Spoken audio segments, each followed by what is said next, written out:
Introdução. Por que começar pelo porquê? Este livro é sobre um padrão que surge naturalmente. Uma forma de pensar, agir e se comunicar que dá a algumas pessoas a capacidade de inspirar aqueles que as cercam. Embora esses líderes natos possam ter vindo ao mundo com uma predisposição para inspirar, essa aptidão não está reservada apenas a eles. Todos podemos aprender esse padrão. Com um pouco de disciplina, qualquer líder ou organização é capaz de inspirar, tanto dentro quanto fora de sua instituição, ajudando a promover suas ideias e sua visão. O objetivo deste livro não é simplesmente tentar corrigir o que não está funcionando. Escrevi Comece pelo Porquê como um guia para enfatizar e ampliar aquilo que funciona. Não pretendo contestar as soluções oferecidas por outras pessoas. A maioria das respostas que obtemos, quando baseadas em evidências concretas, são perfeitamente válidas. No entanto, se começarmos com as perguntas erradas, se não compreendermos a causa, então até as respostas certas acabarão nos levando na direção errada. Cedo ou tarde, a verdade sempre é revelada. As histórias que se seguem são de indivíduos e organizações que naturalmente personificam esse padrão. São os que começam pelo porquê. 1. O objetivo era ambicioso. O interesse do público era grande. Especialistas estavam ansiosos para contribuir. O dinheiro prontamente disponível. Armado com todos os ingredientes do sucesso, Samuel Pierpont Langley estava pronto, no início da década de 1900, para ser o primeiro homem a pilotar uma aeronave. Muito conceituado, era alto funcionário no Instituto Smithsoniano e professor de matemática, além de ter trabalhado em Harvard. Entre seus amigos havia alguns dos homens mais poderosos do governo e do mundo dos negócios, incluindo Andrew Carnegie e Alexander Graham Bell. Langley recebeu do Departamento de Guerra uma subvenção de $50 mil para seu projeto, uma enorme quantia para a época. Ele reuniu as mentes mais brilhantes de seu tempo, um verdadeiro time dos sonhos em talento e conhecimento. Langley e sua equipe usaram os melhores materiais, e a imprensa o seguia aonde quer que fosse. As pessoas de todo o país acompanhavam cada detalhe da história, aguardando a notícia de que ele havia alcançado seu objetivo. Com a equipe e os amplos recursos que reunira, seu sucesso estaria garantido. Estaria mesmo? A algumas centenas de quilômetros, Wilbur e Orville Wright trabalhavam em sua própria máquina voadora. A paixão deles por voar era tão intensa que inspirou o entusiasmo e o comprometimento de um dedicado grupo em Dayton, a cidade americana natal dos dois irmãos, em Ohio. Não havia financiamento para aquela aventura. Nenhum subsídio do governo. Tampouco conexões de alto nível. Nenhuma só pessoa da equipe tinha pós-graduação ou mesmo formação universitária. Nem Wilbur ou Orville. Mas a equipe se reunia em uma modesta loja de bicicletas e tornava sua visão realidade. Em 17 de dezembro de 1903, um pequeno grupo testemunhou o que hoje é considerado por muitos o primeiro voo da história. Como os irmãos Wright conseguiram ser bem-sucedidos quando uma equipe mais bem equipada, mais instruída e com mais recursos financeiros não conseguiu? Não foi sorte. Tanto os irmãos Wright quanto Langley estavam muito motivados. Tinham uma forte ética de trabalho. Mentes científicas aguçadas. Perseguiam exatamente o mesmo objetivo, mas apenas os irmãos Wright foram capazes de inspirar as pessoas que estavam à sua volta e, de fato, lideraram sua equipe no desenvolvimento de uma tecnologia que mudaria o mundo. Apenas os irmãos Wright começaram pelo porquê. 2.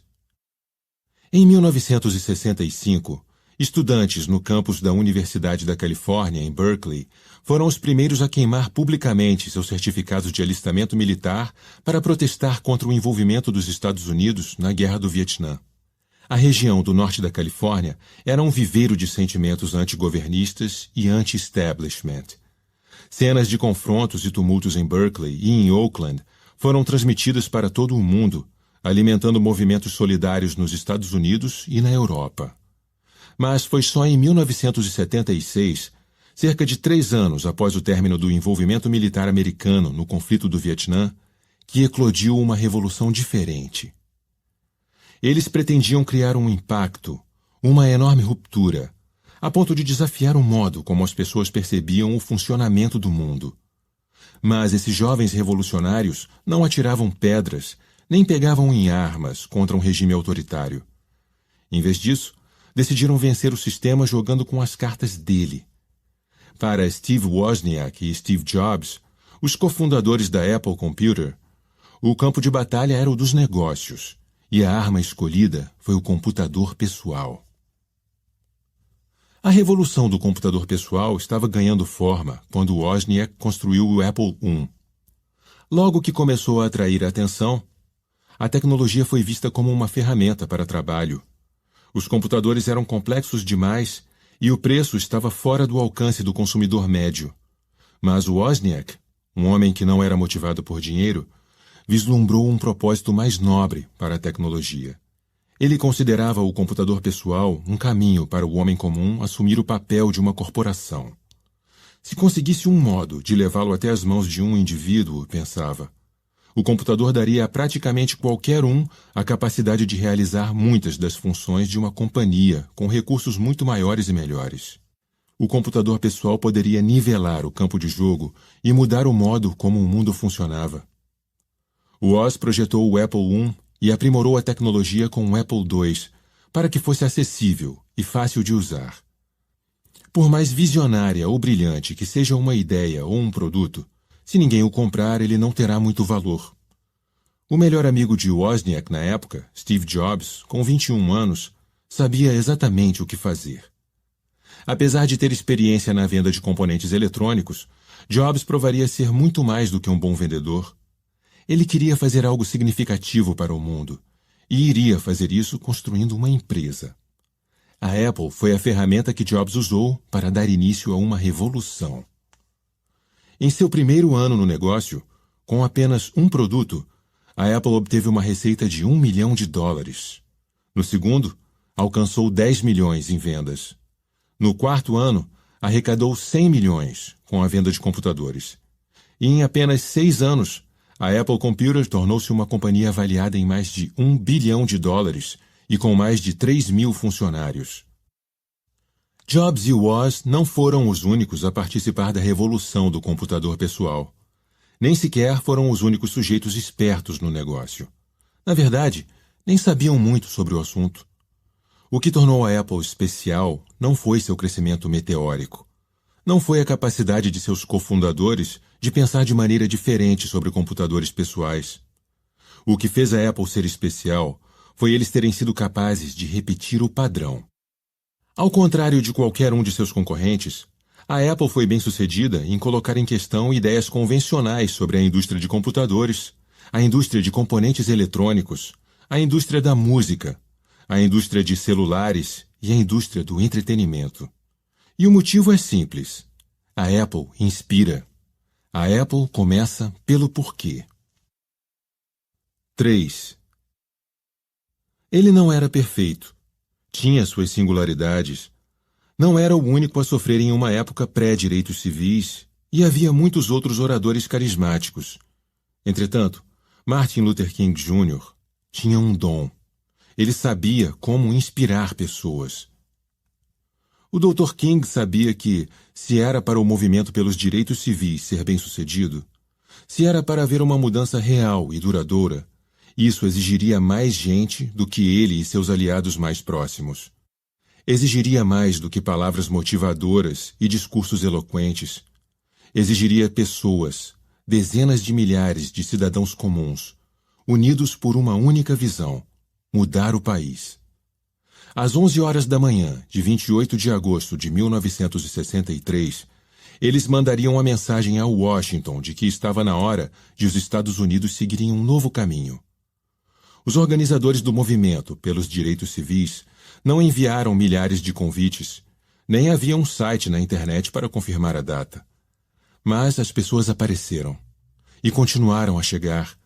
Então, 250 mil pessoas se dirigiram à capital do país a tempo de ouvir as palavras que foram imortalizadas pela história, proferidas pelo homem que lideraria um movimento que mudou os Estados Unidos para sempre. I have a dream. Eu tenho um sonho. A capacidade de atrair tanta gente do país inteiro, de todas as etnias, para se reunir no dia certo e na hora certa, tem algo de especial.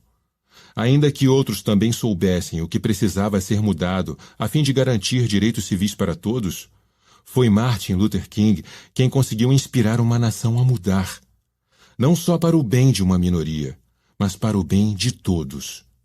Martin Luther King começou pelo porquê. Existem líderes e existem aqueles que lideram. Com apenas 6% de participação de mercado nos Estados Unidos e cerca de 3% em todo o mundo, a Apple não é a maior fabricante no segmento de computadores pessoais. No entanto, a companhia lidera a indústria de computadores e agora também outros setores.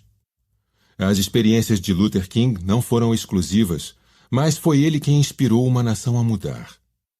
Os irmãos Wright não eram os participantes mais fortes na corrida para fazer o primeiro voo tripulado e motorizado, mas foram eles que nos levaram à nova era da aviação e, ao fazer isso, mudaram completamente o mundo em que vivemos.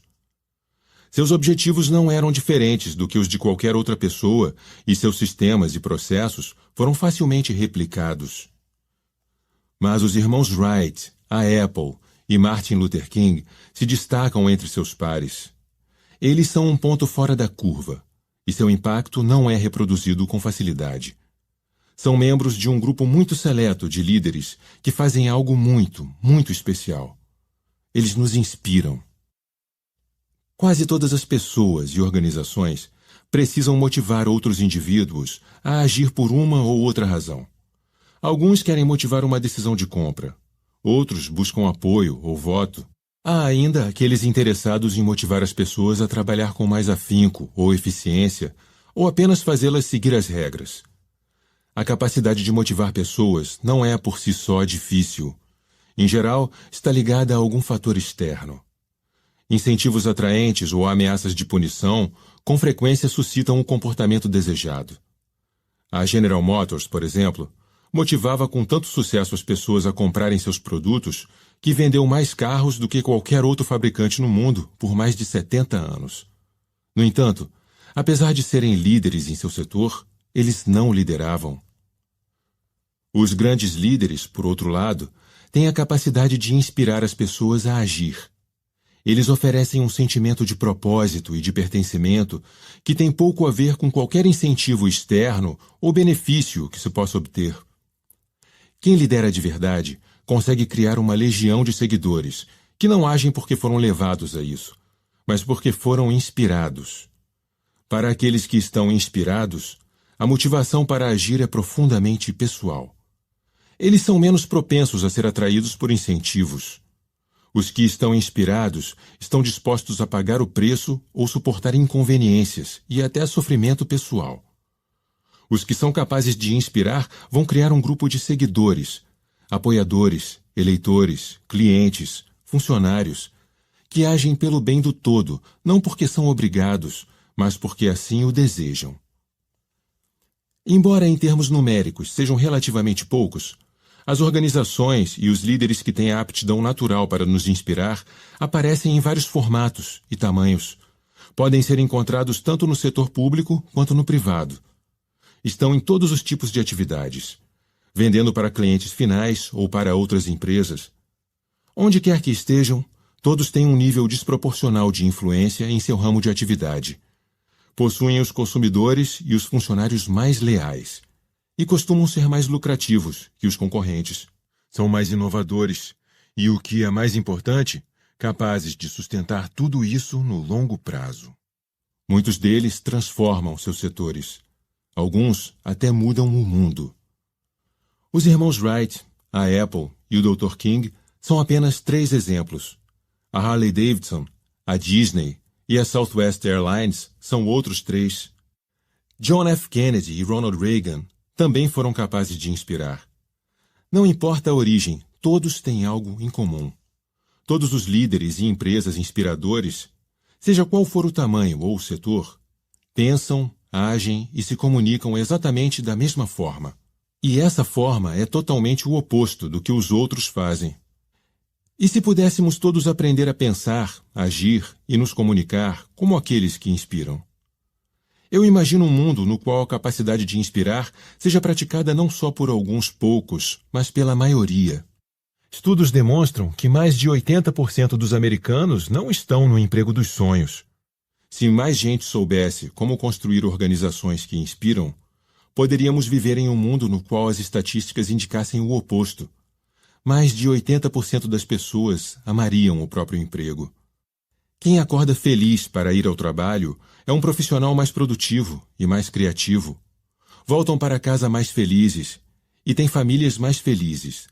Tratam melhor colegas, clientes e consumidores. Funcionários inspirados contribuem para companhias mais fortes e economias mais robustas. Foi por isso que escrevi este livro. Espero inspirar as pessoas a fazer as coisas que as inspiram, para que juntos possamos construir as empresas, a economia e um mundo no qual confiança e lealdade sejam a regra, não a exceção. Este livro não foi criado para lhe dizer o que fazer ou como fazê-lo. O objetivo não é lhe dar uma linha de ação. É oferecer a você o motivo da ação. Para os que têm a mente aberta a novas ideias, buscam alcançar o sucesso duradouro e acreditam que seu êxito requer a ajuda de outras pessoas, eu ofereço um desafio. De agora em diante, comece pelo porquê.